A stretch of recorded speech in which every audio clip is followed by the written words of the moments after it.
NLC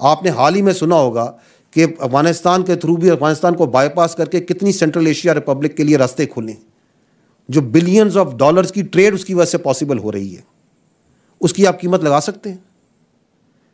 جو F W اور دیگر جو ادارے دور افتادہ مقامات پہ جہاں پہ سیکیورٹی تھریٹ ہے, جہاں بزنس رسک نہیں بہت زیادہ ہے, وہاں پہ جا کے روڈیں بناتے ہیں, ٹنلز بناتے ہیں, برجز بناتے ہیں, اس کی آپ قیمت لگا سکتے ہیں؟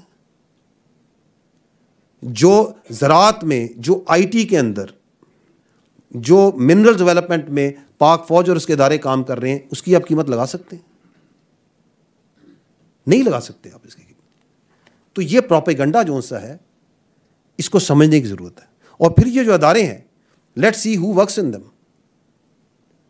اس میں کثیر تعداد, لاکھوں کی تعداد میں سولین بھائی ہمارے کام کر رہے ہیں.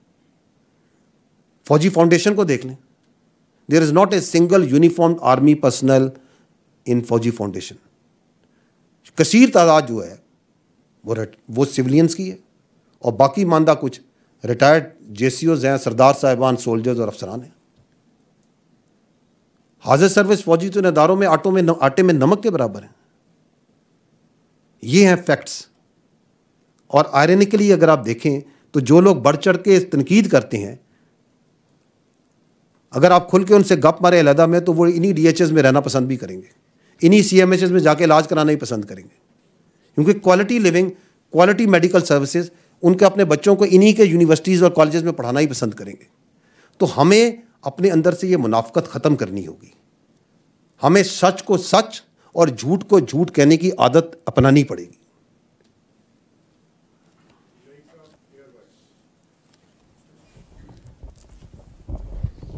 جی, رن آؤٹ آف کارڈز جتنے آپ کوشچنس کر رہے ہیں. لیکن رحمان ایئر وے ٹی وی سے. سر, سوال میرا basically S I F C سے متعلقہ ہے. 1 سال ہو گیا یہ پلیٹ فارم بنے ہوئے, بہت سی کانفرنسیں ہوئی ہیں, بہت سارے پلیٹ فارم پہ وزٹس بھی آئے ہیں, لیکن کوئی عملی پیش رفت نظر نہیں آ رہی گراؤنڈ کے اوپر اگر دیکھا جائے. اور ایک تاثر یہ بڑھ رہا ہے کہ فوج شاید معیشت میں اس پلیٹ فارم کے ذریعے اپنا عمل دخل بڑھانا چاہ رہی ہے. تھوڑا سا اس پہ رائے دیجیے گا.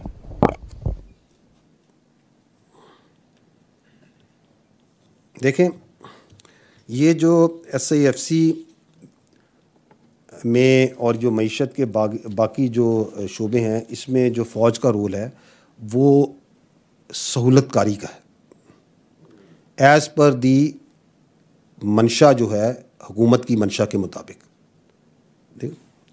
اور وہ اس لیے کیونکہ حکومت چاہتی ہے کہ جو فوج کی ایڈمنسٹریٹو, انتظامی اور ٹیکنیکل جو کمپیٹنسیز ہیں, ان کو اگر if they can be used کہ جو پاکستان کی اکانومی جس حالات میں اس کو بہتر کرنے کے لیے, تو اس منشا کے مطابق ہمارا جو رول ہے وہ فیسیلیٹیٹو رول ہے, کوآرڈینیٹڈ رول ہے.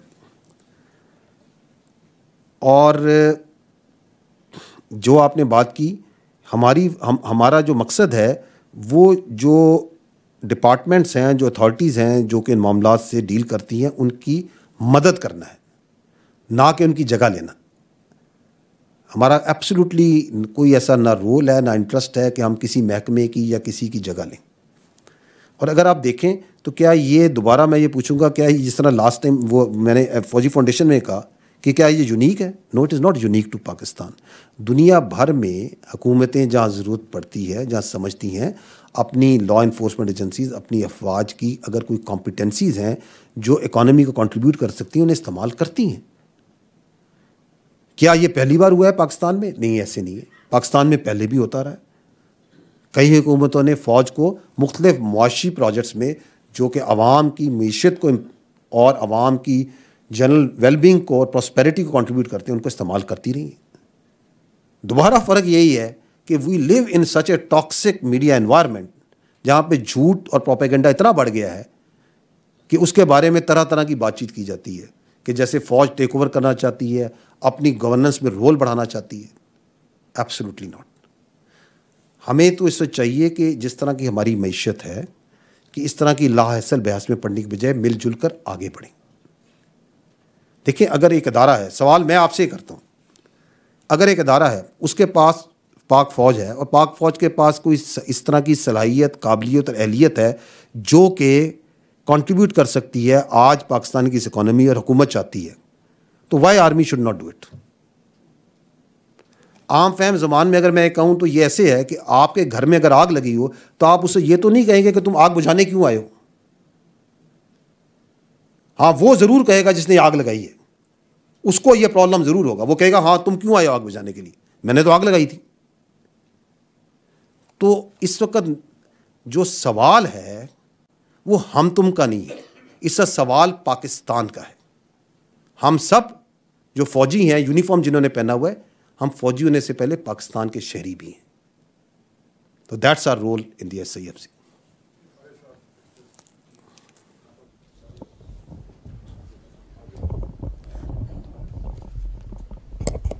جنرل صاحب, خالد محمودی ایکسپریس ٹی وی سے. جنرل صاحب تھوڑا سا کویشچن ہٹ کے ہے موضوع سے. کور کمانڈر منگلا تھے ایمن بلال صاحب, جنرل ایمن بلال صاحب, ان کی برطرفی ہوئی, ان کو استعفیٰ دیا گیا, مجبور کیا گیا, اور ایک سوشل میڈیا پر ٹرینڈ چلا تھا کہ ان کا تعلق ایک سیاسی جماعت کے ساتھ تھا جس کی بنیاد پر ان کو اس عہدے سے ہٹایا گیا. کیا آپ بتانا وضاحت کریں گے اس بارے میں کہ کیا انہوں نے استعفیٰ دیا, ان کو برطرف کیا گیا, کیا ہوا, اس کی حقیقت کیا تھی؟ دیکھیں, پاک فوج میں خود احتسابی کا ایک سخت, کڑا مگر شفاف عمل ہے, ایک خودکار عمل ہے جو ہر وقت جاری رہتا ہے. ٹھیک, آپ ابھی ایک پرٹیکولر سوال کر رہے ہیں کیونکہ سینئر آفیسر تھے اور وہ نالج میں ہے. اس فوج میں ہر وقت یہ خود کار جو نظام ہے خود احتسابی کا, یہ سب بھی چل رہا ہے اور چلتا رہتا ہے. کوئی بھی قواعد و ضوابط کی خلاف ورزی ہو, کسی قسم کی کوئی کرپشن ہو, کسی قسم کا بیڈ ملٹری آرڈر اور ڈسپلن ہو, تو یہ احتساب کا نظام ایکشن میں آتا ہے, اور اس کے اندر کسی قسم کی تفریق نہیں کی جاتی. بلکہ اگر زیادہ سینئر رینک ہو اور ہائر رینک ہو تو یہ جو ہمارا اکاؤنٹیبلٹی پروسیس ہے it comes even more harder, because it is expected کہ جو لوگ سینئر ہیں ان کو زیادہ سمجھ اور عقل اور زیادہ ذمہ داری ہے. جو جونیئر رینک میں بچے ہیں, جو جونیئر آفسرز ہیں, ان کو تو آپ کچھ مارجن دے سکتے ہیں, لیکن سینئر رینک پہ ایسے نہیں ہوتا. تو میں آپ کو یہی بتانا چاہ رہا ہوں کہ we have a very robust internal accountability system which is working all the time in different domains, وہ کام کر رہا ہوتا ہے. اگر آپ نے دیکھا ہو, ابھی ہم 9 مئی کی بات کر رہے ہیں, اور میں نے آپ سے یہ کہا کہ یہ سمجھنے سے قاصر ہے کہ 9 مئی میں جو لوگ کرنے والے اور کروانے والے تھے کیوں ان کی اکاؤنٹیبلٹی نہیں ہو رہی, لیکن جو فوج نے تو اپنا اکاؤنٹیبلٹی پروسیس تو بڑی سپیڈ سے مکمل کر لیا تھا. تو we are very proud of our accountability system and we have it firmly on rooted. صرف اور صرف important point to note also this کہ ہمارا جو اکاؤنٹیبلٹی سسٹم ہے یہ الزامات پہ کام نہیں کرتا, یہ حقائق پہ کام کرتا ہے, شفاف, میں نے کہا نا شفاف طریقے سے کام کرتا ہے. That's what I would like to see on this. Sir Javed Baloch, bureau chief neo T V سے. سر میرا کویشچن, پہلے آپ نے بات کی نظام انصاف کی اور ابھی بات ہوئی انٹرنل اکاؤنٹیبلٹی کی. سر اسلام آباد ہائی کورٹ کے 6 جج صاحبان کا جو معاملہ چل رہا ہے, سپریم کورٹ آف پاکستان میں بھی آج اس کی ہیئرنگ بھی تھی, انہوں نے خط لکھا, مختلف قسم کے الزامات لگائے, مختلف قسم کے اس میں پاک فوج کے ادارے بھی ہیں, پاک فوج پر جو ہے بات چیت کی گئی.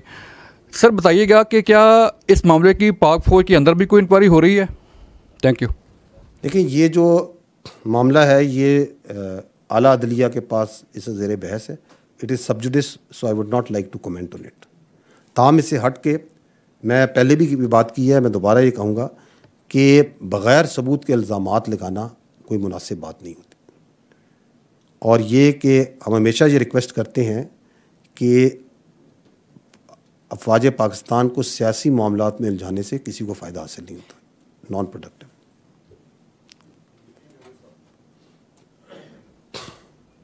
تھینک یو جنرل صاحب.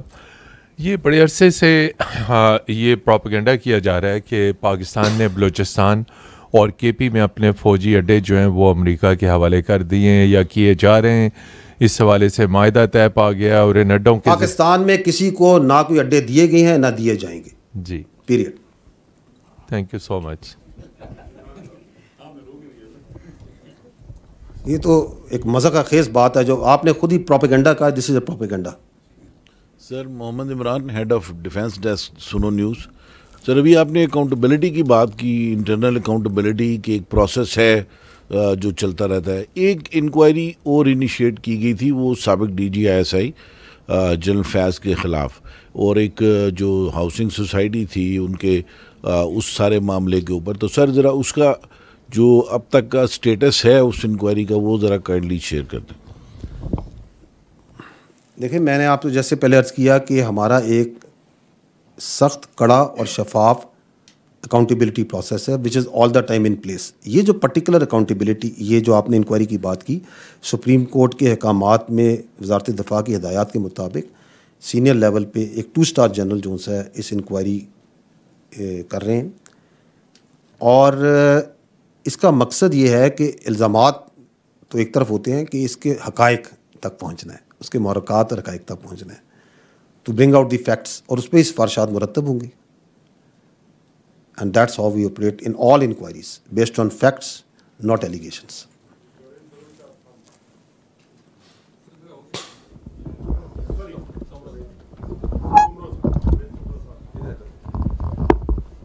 سر میرا نام جاوید سومرو ہے، بیورو چیف ہوں ہم نیوز میں.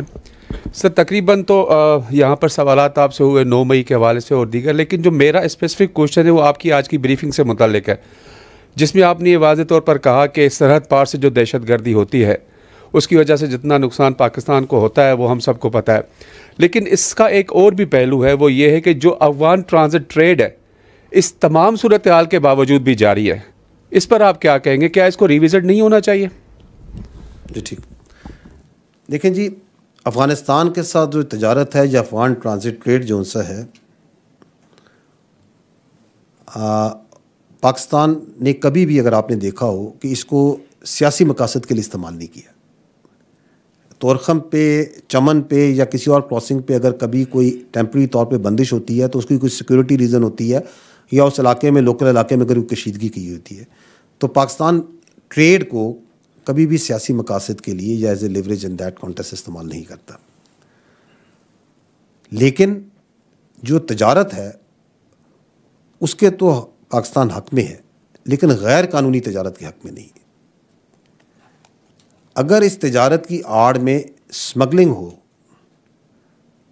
اس کی آڑ میں منشیات منگوائی جا رہی ہوں، اسلحہ منگوایا جا رہا ہو، غیر قانونی تارکین وطن وہاں سے آ رہے ہوں، دہشت گرد اس کے اندر آ رہے ہوں، اس کی قطعاً اجازت نہیں دی جا سکتی. کیونکہ ہمیں یہ سمجھنے کی ضرورت ہے کہ یہ جو اللیگل اسپیکٹرم ہے، جو غیر قانونی سرگرمیاں ہیں، ان کے سائے تلے ہی کرمنالٹی پلتی ہے، اسی کے نیچے دہشت گردی بھی پلتی ہے. تو ان کا ایک بڑا کلوز نیکسس ہے. تو بالکل ٹریڈ کو آپ سیاسی طور پہ، سیاسی لیوریج پہ نہیں استعمال کرتا پاکستان، اور نہ کرے گا. لیکن غیر قانونی اسمگلنگ، اللیگل اسپیکٹرم کے لیے کسی قسم کی اجازت نہیں ہے.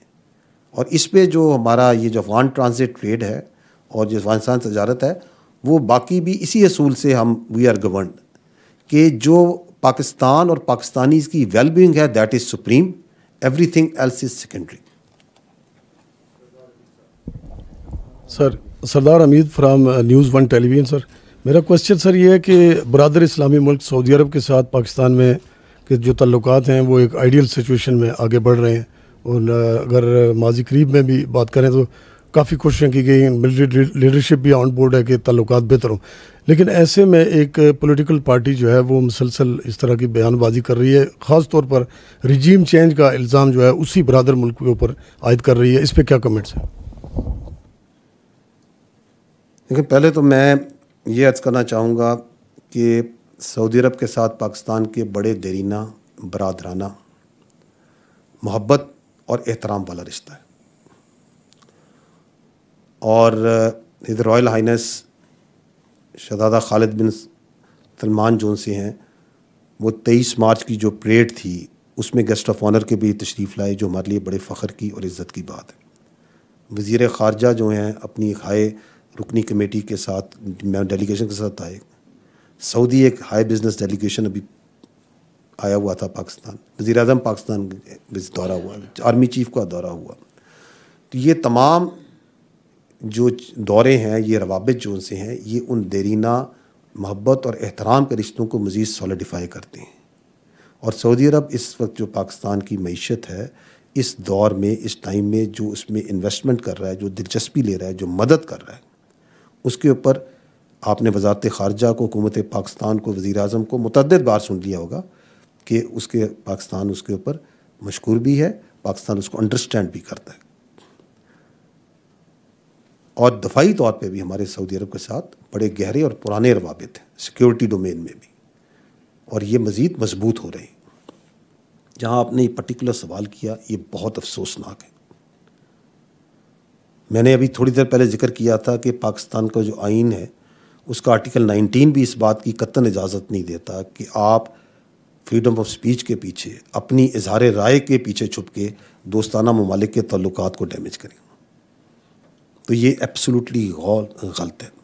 لیکن اس کے آپ کو کانٹیکسٹ کو اگر سمجھیں تو یہ وہ مذموم سیاسی سوچ ہے جس کا میں ذکر کر رہا ہوں کہ ہم نہیں تو کچھ نہیں. یہ وہی سوچ ہے جو چاہتی نہیں کہ پاکستان معاشی طور پہ اپنے پیروں پہ کھڑا ہو. یہی جو سیاسی سوچ ہے، کیا انہوں نے آپ سب کے سامنے IMF کو لکھا نہیں کہ پاکستان کی جو امداد ہے اس کو مشروط کیا جائے، وہ نہ دی جائے تاکہ پاکستان دیوالیہ ہو جائے؟ کیا انہوں نے IMF کی بلڈنگ کے سامنے مظاہرے نہیں کیے، دنیا بھر نے نہیں دیکھے؟ کیا انہوں نے امریکہ میں لابنگ فرم رکھ کے امریکن سیاست پہ اثر انداز ہونے کی کوشش نہیں کی پاکستان پہ پابندیاں لگائی جائیں؟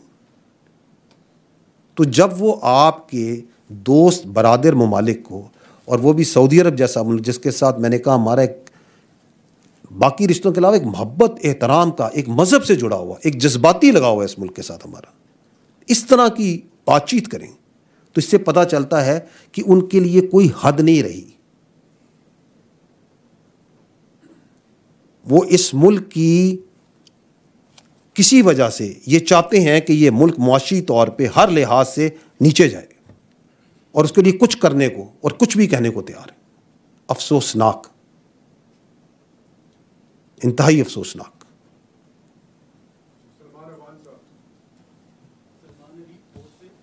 میرا آپ سے سوال ہے کہ گزشتہ 1.5 سال سے، خاص طور پہ جب سے طالبان افغانستان میں آئے ہیں، ہم نے دیکھا کہ پاکستان میں ٹیررزم بہت زیادہ بڑھا ہے.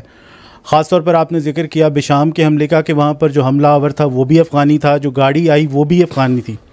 تو یہ جو ہمارا بارڈر مینجمنٹ کا سسٹم ہے، جس میں ہم نے بہت لمبی چوڑی فینسنگ کی ہے، ہم نے فورٹس بنائے ہیں، ہم نے پوسٹ بنائی ہیں، تو اور آپ بتا رہے ہیں کہ جو بارڈر کراسنگ کا سسٹم ہے اس کو بھی ریگولرائز کیا گیا ہے. تو یہ سارا سسٹم جو ہے کیا کام نہیں کر رہا؟ اس میں فلاز ہیں یا ہمارا سسٹم جو ہے کچھ ابھی اس کو مزید اپ گریڈ ہونا ہے؟ تو جو بارڈر مینجمنٹ کا سسٹم ہے، جو فینسنگ ہے، یہ ٹیررسٹ کو، انفلٹریشن کو کیوں نہیں روکنے پا رہی؟ اور دوسرا آپ نے بات کی تھی 9 مئی کے کانٹیکس کے اندر کہ جو ایک مخصوص سیاسی ٹولہ ہے اس کو شے ملتی گئی، پارلیمنٹ پہ حملہ ہوا، سپریم کورٹ پہ حملہ ہوا، PTV پہ حملہ ہوا، اور پھر ہوتے ہوتے 9 مئی ہو گیا. آپ نے شے دینے کا ذکر کیا، تو اگر جوڈیشل کمیشن بنتا ہے تو آپ آئیڈینٹیفائی کریں گے کہ وہ شے دینے والے کون تھے، اور شے دینے والوں کو بھی کیا سزا ہونی چاہیے؟ Thank you. Let me first come to the Afghan, جو آپ نے بات کی بارڈر پہ ٹیررزم کیوں بڑھ رہی ہے.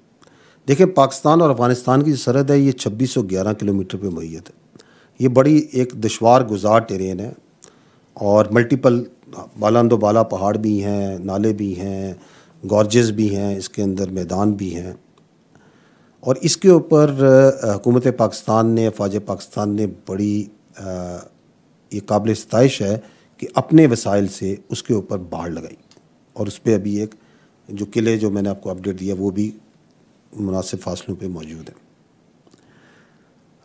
اور اس کی جو ڈویڈنڈز ہیں وہ یقیناً لیے جا رہے ہیں، because that helps to control the movement also. آپ کو میں نے جس طرح بتایا کہ کچھ عرصہ پہلے افغان جو ٹیررسٹ آئے تو جب وہ باڑ کو کاٹ رہے تھے تو دیور انگیجڈ، اور وہ وہاں پہ دہشت گرد جو ان سے ساتھ جو ان سے وہ ادھر ہی انگیج ہوئے اور مارے گئے، بیکاز وہ ایک بیریئر بن جاتا ہے. پرابلم یہ ہے کہ افغانستان کی طرف سے، جیسے آپ نے خود بھی کہا کہ جب سے انخلا ہوا ہے نیٹو فورسز کا وہاں پہ جو ٹی ٹی پی کو فیسیلیٹیشن ہے, ٹیررزم فیسیلیٹیشن ہے, بڑھتی جا رہی ہے. تو that is why more and more وہاں پہ جو ہے وہ تشکیلیں جو سی آتی ہیں. لیکن بارڈر مینجمنٹ جو سی ہے نا, اگر آپ یہ دیکھیں کہ کسی بھی دو ممالک میں یہ کبھی بھی فول پروف نہیں ہو سکتی. آپ امریکہ اور میکسیکو کی اگزامپل لے لیں. امریکہ کے پاس تمام وسائل ہیں, ٹیکنالوجی ہے, لیکن سٹل جو ان کا بارڈر ہے اس کو وہ یہ نہیں, وہ خود بھی کلیم نہیں کرتے کہ وہ جو ہے وہاں پہ کوئی اللیگل کراسنگ یا موومنٹ نہیں ہوتی یا کوئی اسمگلنگ نہیں ہوتی. ٹھیک, تو یہ ضروری نہیں کہ you have all you put the walls also, اور آپ نے وال بھی کھڑی کر دی, آپ نے ٹیکنالوجی بھی ساری لگا دی, ساری مانیٹرنگ بھی لگا دی, سینسرز بھی لگا دیے, تو پھر بھی موومنٹ اللیگل ہوتی ہے. دوسرا یہ ہوتا ہے کہ جو بارڈر ہوتا ہے یہ اس کی مینجمنٹ میوچل ہوتی ہے, دو یک طرفہ نہیں, یہ دو طرفہ ہوتی ہے. دونوں ممالک کے درمیان جو بارڈر ہوتا ہے وہ both have to invest themselves, اور بوتھ کی کمٹمنٹ ہونی چاہیے کہ اس بارڈر کو کی سینٹٹی جو ہے اس کو ہم برقرار رکھیں گے, وہاں پہ اسمگلنگ نہیں ہونے دیں گے, وہاں پہ اللیگل موومنٹ نہیں ہونے دیں گے, صرف کراسنگ پوائنٹ سے ہی ہیلپ ہوگی.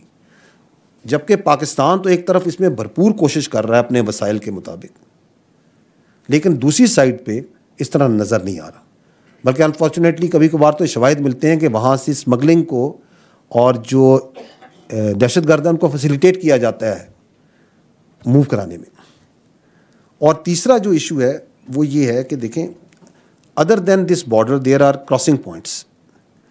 ڈیکیڈ سے جو ہمارا اور افغانستان کا جو موومنٹ کا طریقہ تھا وہ انفارمل تھا. یہ اب سیکورٹی ایجنسیز نے اور حکومت نے جو سا ہے بڑا فرملی اس کے اوپر جو دنیا کا مروجہ طریقہ ہے پاسپورٹ کا, ویزا کا, ون ڈاکومنٹ رجیم, اس کو لاگو کیا ہے. دوسری طرف سے اس پہ تحفظات ہیں افغان عبوری حکومت کی طرف سے, لیکن ہمارا پوائنٹ یہ ہے کہ یہ this has to be as per جس طرح پوری دنیا کے بارڈرز میں ہوتا ہے. ہم نے اس کو ایک نارمل بارڈر بنانا ہے. یہ تو نہیں کہ کوئی آ جائے ادھر اور بعد میں وہ علاج کے لیے آئے اور بعد میں پتہ ہی نہیں چلا وہ کدھر چلا گیا, یا وہ کسی اور وجہ سے آئے اور کوئی پتہ ہی نہیں کہاں چلا گیا. تو پاسپورٹ ہونا چاہیے, اس پہ ایمبیسی میں جس طرح ویزا لگتا ہے اس کی وجوہات ہونی چاہیے, کیوں ویزا لگنا ہے, کتنے دنوں کا لگنا ہے.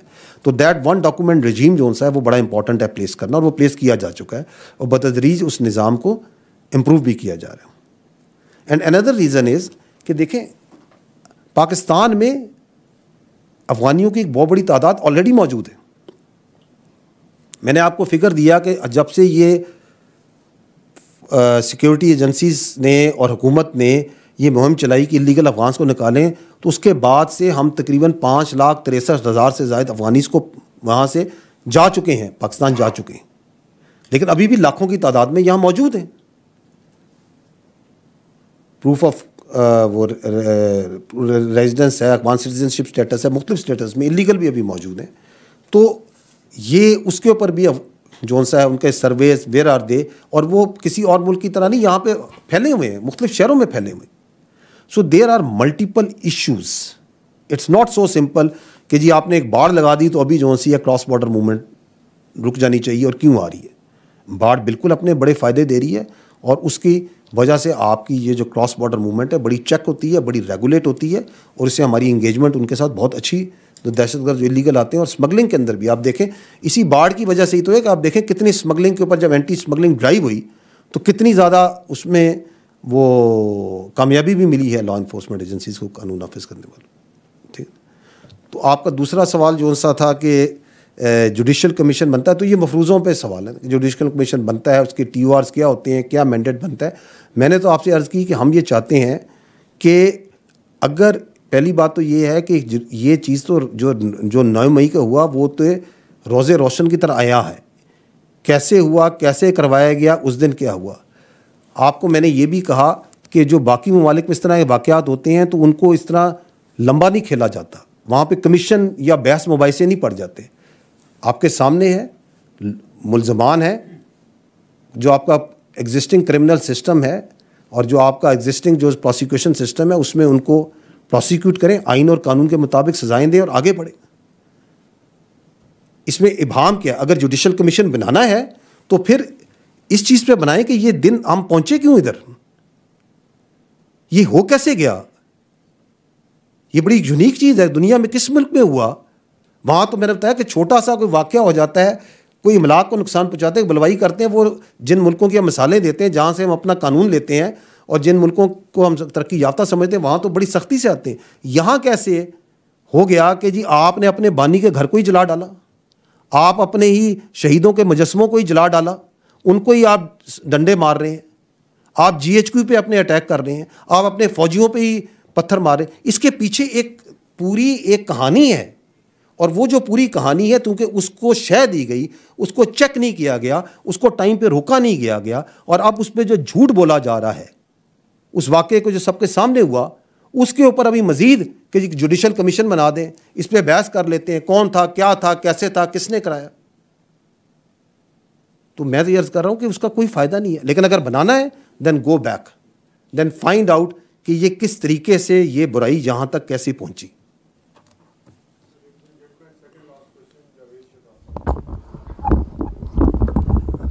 جنرل صاحب میں جاوید شہزاد ہوں, ABN ٹیلی ویژن اسلام آباد سے. آپ تھوڑی دیر کے لیے آپ کو DI خان لے کے جانا چاہوں گا جہاں سے مولانا فضل الرحمان بار بار کہہ رہے ہیں کہ JUI کو انتخابی عمل میں دیوار کے ساتھ لگایا گیا ہے اور اسٹیبلشمنٹ نے ہمیں پارلیمان سے باہر رکھا ہے. مولانا نے سڑکوں پہ آنے کی کال بھی دے رہے ہیں, تیاری بھی کر رہے ہیں, اسٹریٹ پاور بھی ان کے پاس ہیں. مولانا کی اسٹیبلشمنٹ کے خلاف جو چارج شیٹ ہے سر کس حد تک درست ہے؟ کیا واقعی ایسی کوئی صورتحال ہوئی ہے؟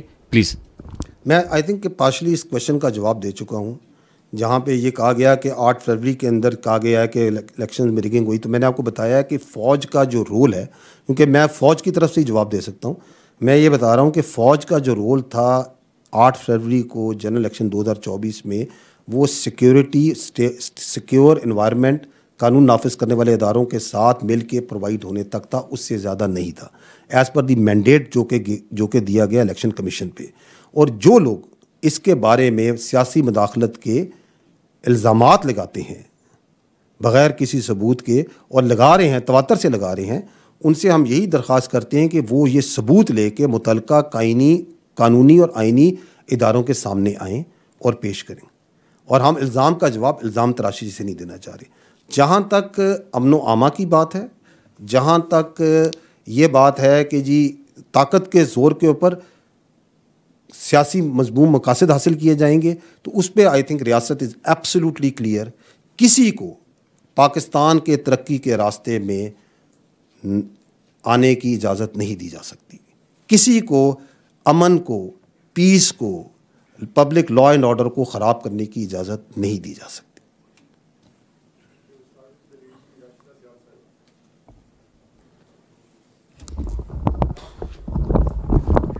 تھینک یو سر. راشدہ سیال اب تک سے. سر میں یہ جاننا چاہوں گی کہ بہاول نگر میں گزشتہ ماہ ایک انسیڈنٹ ہوا جس میں پولیس کے کچھ انڈیویجولز تھے اور آرمی سے انڈیویجولز تھے جن کے درمیان ایک کلیش ہوا.